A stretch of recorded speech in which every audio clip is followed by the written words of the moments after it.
김춘추의 영정입니다. 이 두 사람은 형제지간처럼 아주 절친한 사이였습니다. 그 중에서 이 김유신은 물론 화랑 출신으로서 그 용맹성에 대해서는 많은 일화가 남겨져 있습니다. 그런데 이 화랑새기 필사본에는 그동안 우리가 알지 못했던 새로운 사실이 담겨 있습니다. 김유신은 물론이고 김춘추도 대표 화랑 출신이었다는 것입니다. 자, 여기를 한번 다시 보시죠.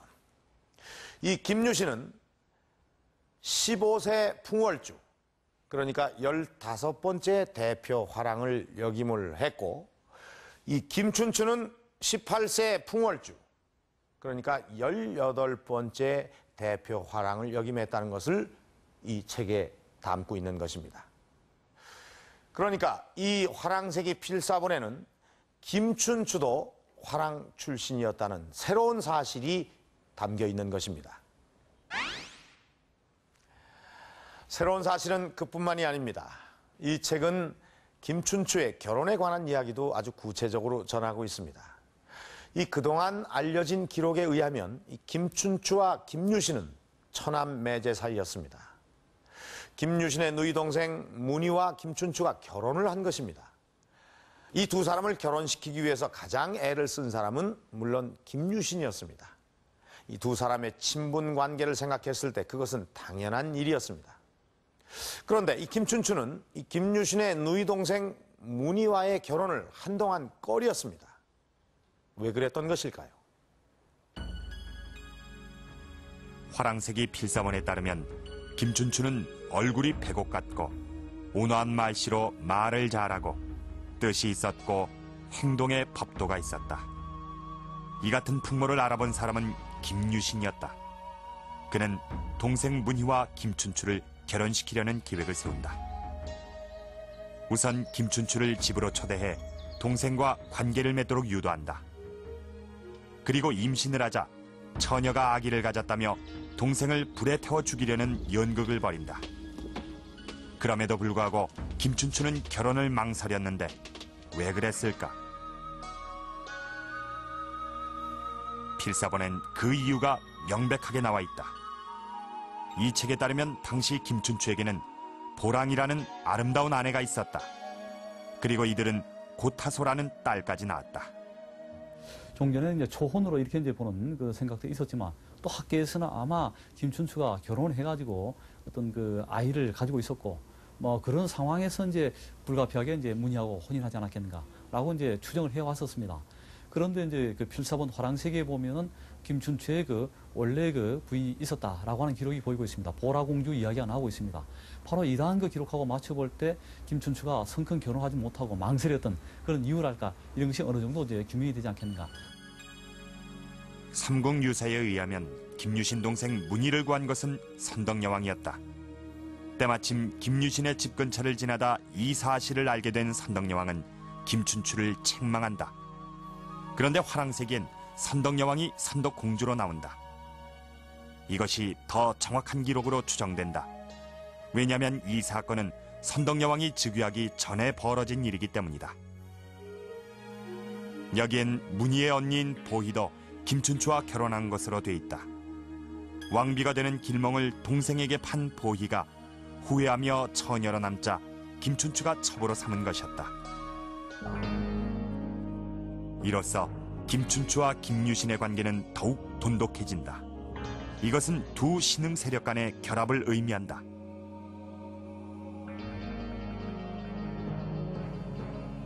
필사본은 화랑의 기원에 대해서도 명확히 밝히고 있다. 화랑이 신궁을 받드는 제사 집단에서 비롯됐다는 것이다. 이런 내용은 지금까지 잘 알려지지 않았던 것이다. 필사본 화랑새기에 의하면은 신궁의 그 제사 집단에서 화랑이 이제 기원했다라고 하는 이제 기록이 보이고 있고, 그리고 이제 화랑이 처음에는 이제 여성 수령에서 뒤에는 이제 남성 수령으로 바뀐 것으로 되어 있습니다. 바로 어떤 성적인 그 변화가 이제 보이고 있는데, 이것은 화랑의 어떤 기능이랄까, 성격의 커다란 어떤 변화랄까, 이런 것을 암시해 준다고 볼 수 있겠습니다. 종전에 우리는 화랑하면 어떤 그 전사단으로서의 그 어떤 기능만 생각했는데, 그것이 아니고 어떤 종교적인 어떤 집단, 종교적인 어떤 제사 집단으로서의 가능성, 그것을 우리가 새롭게 한번 모색을 해볼 수 있게 되었습니다. 김유신이 화랑이었을 때 도인을 만나 무예를 익혔다는 단석산. 원래 제사 집단에서 기원했다는 화랑세기 필사본의 내용을 받아들인다면 화랑 김유신이 이곳에서 신의 계시를 받고 신비스런 체험을 한 의미가 명백해진다. 김유신은 여기에서 단지 무예만 연마한 것이 아니라 제사를 지내며 기도하고 신을 만났던 것이다. 그러므로 화랑이 용감한 무사 집단으로 변한 것은 신라가 본격적으로 삼국 통일 전쟁을 치르면서였다.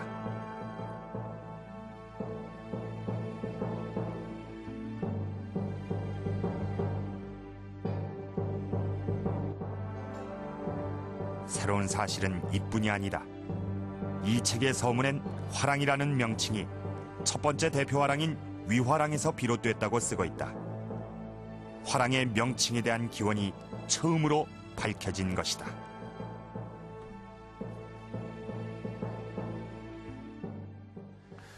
지금까지 우리는 이 화랑이라는 명칭은 많이 들어봤지만 왜 화랑이라고 불렀는지 또 그 이름이 어디서 유래됐는지는 잘 알질 못했습니다.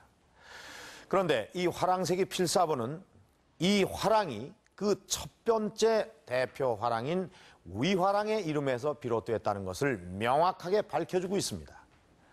그리고 화랑의 구성과 조직 체계까지 자세히 알려주고 있습니다. 이 화랑이 삼국통일에서 중요한 역할을 한 것도 이렇게 든든하고 아주 체계적인 조직이 있었기 때문에 가능했던 일이라고 생각이 됩니다. 그런데 이 화랑세기 필사본이 위작이라는 주장도 아주 강력합니다. 김대문의 화랑세기가 전해지는 것을 그대로 베낀 것이 아니라 김대문이 쓴 것처럼 만든 가짜 책이라는 것입니다. 그래서 이 화랑세기 필사본의 진위에 대한 논쟁이 지금껏 벌어지고 있는 것입니다. 도대체 어떤 내용 때문에 이 한 권의 사서에 대한 논란이 10년째 계속되고 있는 걸까요? 자, 이쪽으로 한번 보시죠. 이 화랑세기의 그 필사본의 마지막 부분입니다. 김대문이 이 책을 쓴 이유를 기록하고 있습니다. 여기에는 이렇게 쓰고 있습니다. 돌아가신 아버지가 향음, 즉 신라어로 이 화랑의 세보를 저술했으나 완성하지 못하고 돌아가셨다. 그래서 불초 자식이 공무여가에 이 화랑 집단의 크고 작은 일들 그리고 각 계파 간의 옳고 그름을 판단하는 기준을 기록해서 아버지의 뜻을 이었다. 이렇게 이 책의 저자가 김대문이라는 것을 분명히 밝히고 있습니다. 바로 이 부분이 이 필사본이 진본이라는 주장의 근거가 되고 있습니다. 그러나 이 부분이 오히려 또 위작의 근거가 된다는 그런 의견도 있습니다.